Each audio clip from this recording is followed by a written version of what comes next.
খেলা তিনবারে আমার ফাঁস হচ্ছে, কেন এটা হচ্ছে বুঝতে পারছি না। এইখান থেকে সবচেয়ে ভালো এটা।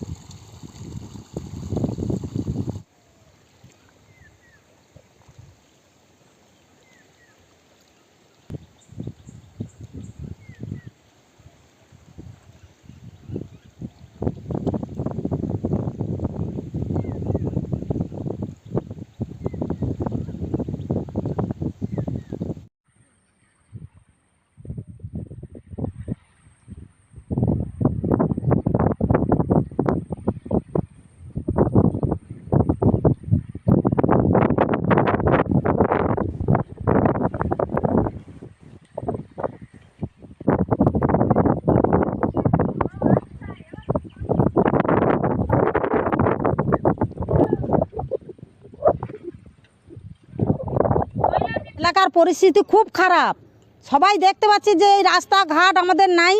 প্রত্যেক বছর বন্যা হচ্ছে, প্রত্যেক বছর ভাঙছে। হ্যাঁ, আমাদের এই রাস্তাঘাটের খুব খারাপ আমাদের প্রচুর কষ্ট চলছে। সরকার কোনোতেই আমাদের কোনো ব্যবস্থা নেয় না। যাতায়াত করেন কোন রাস্তা? এই রাস্তায় যাতায়াত করি, মানে এই নদী বাঁধে যাতায়াত করতে হয়, এই নদী বাঁধে সব কিছু আমাদের করতে হয়। সরকারকে এত করে বিডিও অফিস ওই এসছে এখানে দেখতে, তাদেরকে এত করে বললাম, আমাদেরকে কেউ কোনো ব্যবস্থা নিচ্ছে না। আর কোনো বাড়ির অসুস্থ রোগীদের আমাদের অসুস্থ রুগী নিয়ে যেতে খুব কষ্ট। কেউ হয়তো দেখা গেল নৌকো পাইলিনি, দলাই টলাই লইতে হয়তো কোনো রুগী কেটে যাচ্ছে, কোনো রুগী হয়তো হসপিটাল পর্যন্ত পৌঁছাচ্ছে। কি করব, আমাদের রাস্তাঘাট খারাপ। আমাদের একটা টোটো ঢোকার রাস্তা নেই, একটা ভ্যান ঢোকার রাস্তা নেই, আমাদের কিচ্ছু নেই এখানে। আর বাঁধের কি পরিস্থিতি? বাঁধের পরিস্থিতি আপনারা দেখছেন তো, এই দেখো তো বন্যা হয়ে এইসব রাস্তাটা একটু হয়েছিল, আবার এই তো ভেঙে চলে যাচ্ছে। এই তো পাইলেন যাই ছিল, আবার ভেঙে চলে যাচ্ছে। কি অবস্থায় থাকে? আমরা খুব কষ্টেই থাকি, প্রচুর কষ্টেই থাকি। ভয় আমাদের বেশিরভাগ আমাদের থাকে। হ্যাঁ, প্রত্যেক কটালে এই বর্ষাকাল হলে আমাদের ভয়ঙ্কর বেশি থাকতে হয়। কেন, প্রত্যেক বছর আমাদের বন্যা চলছে, প্রত্যেক বছর আমাদের বন্যা চলছে। তো আমরা বন্যা এলাকার লোক, আমরা কি করব? আর কোনো এই নদী বাঁধ ছাড়া আমাদের আর কোনো বাঁধ নাই, আর কোনো রাস্তাও নাই। এইটাই আমাদের মেন রাস্তা। সরকারকে আমরা এত করে বললাম যে আমাদের এই বাঁধটা তোমরা একটা ভালো বাঁধ করো, বা পিসিং বাঁধ একটা ব্যবস্থা করো। কেননা আমাদের যদি প্রত্যেক বছর ভাঙতে থাকে, প্রত্যেক বছর যদি আমাদের জল ঢুকতে থাকে, তবে আমরা কি করব? কি চাইছেন? কিচ্ছু ব্যবস্থা কিছু নিচ্ছে না আমাদের। কি চাইছেন আপনারা? কি করব, সরকার না যদি কিছু, প্রত্যেক বছর আমরা ডিপচে আছি। কি নাম আপনার? আমার নাম সুশীলা দলুই। এখানকার পরিস্থিতি আপনারাও তো দেখতে পাচ্ছেন। আপনারা তো যেহেতু হেঁটে এসছেন এখান থেকে, কোনো নৌকো ডোকোতে তো আসেননি। এখানে নদী বাঁধ তো এই তো ভেঙে যাচ্ছে বর্ষাকাল আসার সঙ্গে। এর থেকে আরও খারাপ পরিস্থিতি হবে যখন আরও বেশি ভারী বর্ষা হবে। এই তো সবে বর্ষাকাল শুরু হয়ে এখন থেকে এই অবস্থা হয়ে গেছে আমাদের এখানে। যাতায়াতের রাস্তা এই রাস্তা একটাই রাস্তা আছে আমাদের, এইখান থেকেই হাঁটা চলা করতে হয়। হ্যাঁ, এখান থেকেই যেতে হয়।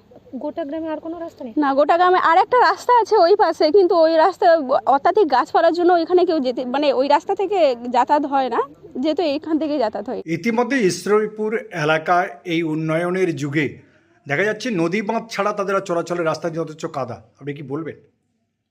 দেখুন, এখানে আপনারা জানেন ঈশ্বরীপুরটা হচ্ছে একটা সপ্তমুখী ফেসিং একটা জায়গা, মৌজা একটা আমাদের ঈশ্বরীপুর নারায়ণপুর গ্রাম পঞ্চায়েতের অধীন আছে। ওখানে আমাদের প্রায় সব কিছু থেকে, আমাদের পানীয় জল থেকে সব কিছু প্রায় ডেভেলপমেন্ট ধীরে ধীরে হয়েছে। যে রাস্তাটার কথা বলছেন, এটা ইরিগেশন ডিপার্টমেন্টে, এটা আমরা ইরিগেশন ডিপার্টমেন্টকে অলরেডি জানিয়েছি। ইরিগেশন ডিপার্টমেন্টে প্রি মনসুন মিটিংয়ের সময় আমরা এটাকে তুলে ধরেছিলাম। সেখান থেকে ওনারা বলেছেন যে, এবং এটা দপ্তরের কাছে এটা জানা গেছে, এটা একটা মেগা প্রজেকশন চলছে, যার টেট্রাপড বা অত্যাধুনিক প্রযুক্তিতে মানে যাতে ওই আমাদের নদী বাউন্ডারিটা রক্ষা করা যায়। এবার অন্যদিকে ওই যে রাস্তাটা হচ্ছে আমাদের পঞ্চায়েত সমিতি থেকে আমাদের মাননীয় মুখ্যমন্ত্রী মমতা বন্দ্যোপাধ্যায় আমাদের পথশ্রী 3 স্কিমের অনুযায়ী ওখানে একটা রাস্তা তৈরি, প্রায় আমাদের 600 মিটার রাস্তা, একটা যে রাস্তাটার কথাটা বলছে গ্রামবাসী, সেই রাস্তাটা আমাদের অলরেডি স্কিম হয়ে সমস্ত টেন্ডার হয়ে গেছে। কিন্তু কিছুটা যে চওড়া যে জায়গাটা, সেই চওড়া জায়গাটা দেখা যাচ্ছে কি যে আমাদের চওড়া যে আছে, যে স্কিমে আছে, সেই মতো স্পেসটা পাওয়া যাচ্ছে না। আমরা এটা টেকনিক্যালি জায়গায় এটাকে আবার আমরা আলোচনা করছি এবং এটা আমরা দ্রুততার সঙ্গে কাজটা করবো। ধন্যবাদ।